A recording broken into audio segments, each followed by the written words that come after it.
This is one of the most important YouTube videos I have ever done, so I strongly suggest that if this topic is important to you, and it probably is if you're consuming this content, that you watch this video to the end and perhaps even watch this video more than once to really understand what I'm trying to convey to you so I can help you live a great life for the rest of your life. A while back, I did a video, and the link is right there if you have no idea what I'm talking about, where I said the only two types of people who will survive and thrive in this dark age in which we have now entered, a political, economic, and cultural dark age, are one, men who are very, very, very wealthy, and two, men or people, I should say, women are included, who are hyper flexible. This means that if you are not very wealthy, and I mean $10 million plus, and or it doesn't look like you will become that wealthy anytime soon because the dark age has already begun, this means you have no choice, you must become hyper flexible. And in this video, I'm going to show you exactly how to become hyper flexible and define exactly what that means. I am Caleb Jones. This is Sovereign CEO. I help people just like you how to create location independent businesses and move to a less bad country, or at least set up an international backup plan and do all these things for very little money. Now, first, let me define what hyper flexible means. Hyper flexible means you can live in any environment and be okay and not be miserable. If you say, I would never live in Armenia, or I would never live in Dubai, or I would never live in Mexico, ew, that means you are not hyper flexible. That means you are picky. And historically, you had every right to be picky living in the Western world when the Western world was on the rise and not in a state of collapse. Now the Western world is in a state of collapse. Right now, we've entered into a dark age, so you can no longer afford to be picky unless you are extremely wealthy. So if you are worth at least $10 million or more, you are excused from this video. You can be as picky as you like. But if you don't have that kind of money, and or you're not going to get that kind of money anytime soon,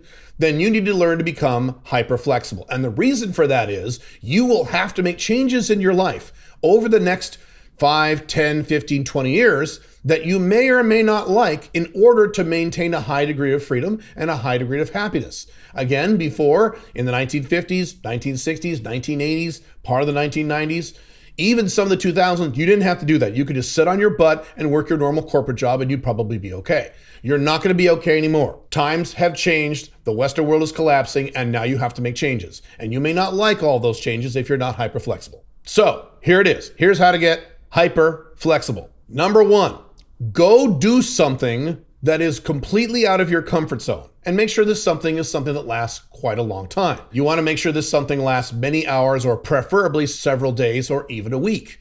For example, here's something I've done. I've done this many times. One time I went to Hong Kong and I stayed in a hotel room that was the size of a closet. And I mean that literally.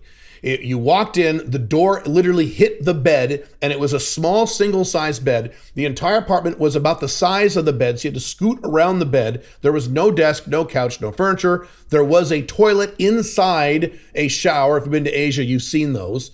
That was barely separate from the room, and that was it. And I stayed there for a week and a half. And I wanted to see if I could live in those conditions and still be happy. And guess what? I was able to do that. I was able to figure out things like, instead of working in my hotel room, go to a fancy hotel room lobby and work there. I just kind of worked around it and made it work. Instead of saying, oh my God, this is horrible and disgusting, I can't get ready in the morning because I have no room on the countertops for my bathroom. I have nowhere to work on my laptop.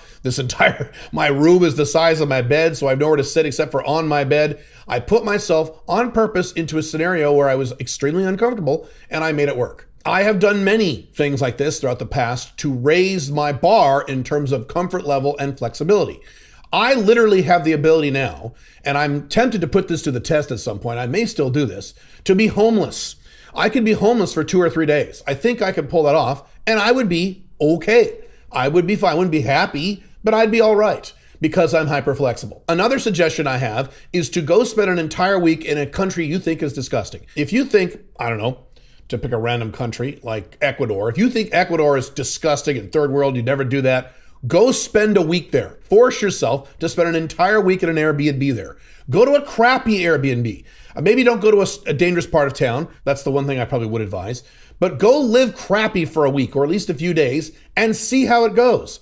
You might find it's not as horrible as you think. You might find when you're done with that experience that not only was it not horrible, aspects of it were kind of enjoyable. Instead of just crossing your arms and saying, ooh, gross, I'm never going to do that, Try something new. Do something out of your comfort zone that lasts several days and see how it goes. This is a muscle that you have to train just like any other muscle. And too many of you in the modern era, particularly with the current generations of millennials and Gen Zs, have never done anything super uncomfortable. You've been sitting home all day and smoking weed and watching Netflix and jerking off to porn and taking it easy. Do something that's not easy. Try it out and see how it goes. I think you might be surprised. Number 2. Try to find alternative techniques to accomplish the same things. What do I mean by that? Well, I just gave you one example. When I stayed in that teeny tiny hotel room, what I normally do is work out of my hotel room. I get a nice desk, I set up my laptop just the way I like it, and I have a nice little office corner for my hotel room, and I work. I wasn't able to do that. So I had to find alternative methods of places I could go 24/7, okay, because I want to be able to work whenever I want. I'm a workaholic. And I had to find other places that I could use to work on my laptop inexpensively. And what I chose to do was I would just walk down the street, maybe a little further down the street, but I'd walk a few blocks to a very nice hotel, walk in, find a little spot in the fancy lobby, make sure I was on their Wi-Fi, make sure it worked, and I would work there instead of in my hotel room, and it worked perfectly fine. Another thing I have done before, instead of renting an office where I go, is I wanted to have a nice environment in which to work all day. So this is another hack that I used, is that I would go to a very fancy restaurant with a really nice view. And I would go at the time of day where very few people were there, like maybe 3 p.m. or something, assuming the restaurant was open. And I would go get a window seat, go out of my way to get a window seat, and I would order the cheapest thing on the menu. I've done this several times. The last time I did this, I ordered the wedge salad, which was an appetizer salad. It was like $8 for a wedge salad. I went ahead and ordered that with water to drink, which is free. And then I whipped out my laptop and I worked for 5-6 hours straight sitting at that desk with a beautiful view, just as if I had spent several $100s renting a fancy office in a fancy high-rise. See? So there are other ways you could accomplish the same things in your life in terms of logistics that you may not be thinking about. Think outside the box. Make a mental or even written list of the things you need to accomplish in a given day and ask yourself how you can accomplish those things if you didn't now have the current resources you currently have in a way that would make you happy and be fun and at least be functional in terms of getting the result that you want. Don't be anal. Don't be picky. Don't say, well, this is what I do and this is how I do it, and if I can't do it that way, I can't do it. People with that kind of attitude in the coming dark age are fucked, and that includes you unless you don't have at least $10 million. So again, we're talking here about how to be hyper flexible. Flexibility. Build your flexibility muscles. It's very important. Before I continue, there's something you should do. If you like this content, you should subscribe to this channel, click the dumb notification bell, put a like on this video, and leave a comment on this video. Doesn't matter what you say.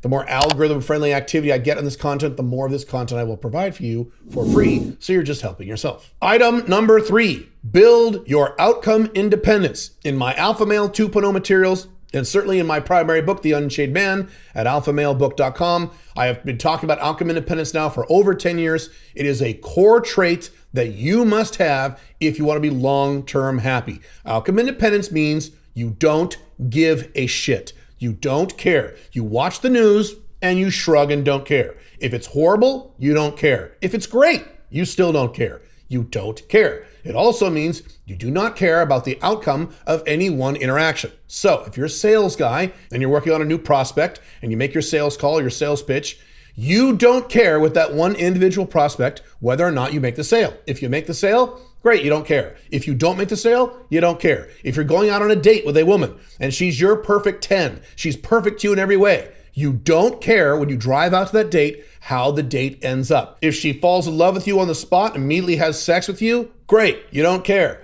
If you never see her again, you still don't care. If she calls you an asshole and throws a drink in your face, you still don't care. You are outcome independent on the isolated individual results you get for every individual transaction. Now, of course, you're outcome dependent, so to speak, on the big picture, the big goals. That's different. Outcome independence means you don't care about the result of any particular day in your life. My books talk about outcome independence a lot. If you've never read any of my books, I strongly recommend you get The Unchained Man at alphamalebook.com. I have an entire section there about outcome independence. If you want more resources on how to get really outcome independent, you should join my SMIC program, which is my monthly coaching and mentorship program. There's a lot of benefits you get there for very cheap. It's at joinsmic.com. We go into great detail there about how to build your outcome independence. To speak simply, to summarize it very quickly, you build outcome independence by asking yourself, why do I care? So a woman is late on a first date. You get mad. You stop and you say, why do I care? Why do I care if she's 6 minutes late? Why do I give a shit? Because she's disrespecting me. So then you say, why do I care about that? Why do you care if she's disrespecting you? You don't even know her. And you just keep asking yourself, why do I care about that? Why do I care about that? Why do I care about that? You keep going, and eventually at the bottom, you will finally say, boy, I guess I don't care.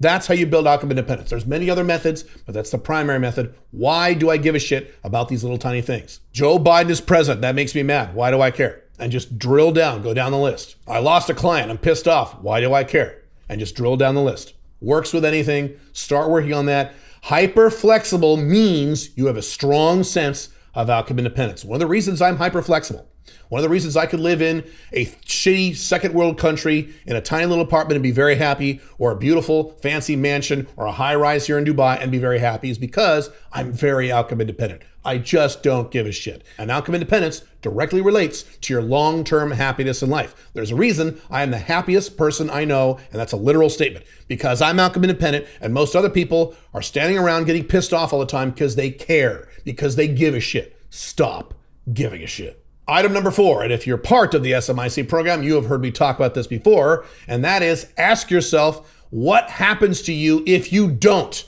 become hyper flexible? What happens to you over the next 5 years, 10 years, 15 years, 20 years? You guys who live in the Western world, who follow this material, you know where your country is going. You know exactly where it's going. Let's say you don't do any of this. You don't become hyper flexible. You don't set up your location independent Alpha 2.0 business. You don't leave the country. You don't set up any international backup plans. You just plant yourself where you are in the collapsing USA or cuckoo Canada or suicidal Europe or authoritarian Australia. You just stay there forever. How is your life going to look in 5 years, 10 years, 15 years? 20 years. What's going to happen to you if you don't take action on any of this stuff? One of the biggest reasons many of you are complacent or don't feel motivated is because you're too comfortable. You haven't gotten in touch with your pain. You haven't gotten in touch with your discomfort. One of the big reasons that I work as hard as I do, one of the big reasons I've accomplished what I've accomplished in my business life, my financial life, and my woman life is because one of my big fears, and it's an irrational fear, is that I'm afraid when I get old, I will have no money. Because I've run into many old people who had no money, and that horrified me. So I have this constant fear that I remind myself of what happens, Caleb, if you don't do this. Do you want to be 65, Caleb, and have no money and want to work at Burger King? Or even more likely, do you want to still do these big, giant, long consulting contracts when you're 72 years old? Probably not. When you're 72 years old or 83 years old, probably not. I want freedom of time when I get old. I want to make the decision of whether or not I want to work when I'm that old. Right now, I don't mind working. But later in life, I have this fear, so I touch that fear. I get a hold of that fear. I look at the pain of not acting. Too many of you are focused on the pain of acting. I want you to get in touch with the pain of not taking action. Then you're more likely to take action, including and especially on this hyper flexible thing, because some of you will do okay with this. I know my audience pretty well. Some of you are already hyper flexible, and that's great. But there's a hell of a lot of you who aren't anywhere near hyper flexible, and you are the guys who are going to be fucked. You are the guys I'm worried about. You need to do an immediate 180 of this stuff, or you're in very, very big trouble. The past does not equal the future. The stuff you could put up with in the past is going to change rapidly in the next 5 to 10 years, probably sooner than that. And the men who will survive and thrive in terms of what is coming, and certainly in terms of what's already arrived, are those men who are hyper flexible. In addition to all the sovereign CEO minimums of $85,000 a year location dependent income, moving outside the collapsing West, having alternative residencies, passports, and things like that. Cool? The next video you should watch is this one right here. You are screwed if you don't do this. Watch this video, and I'll see you in that video.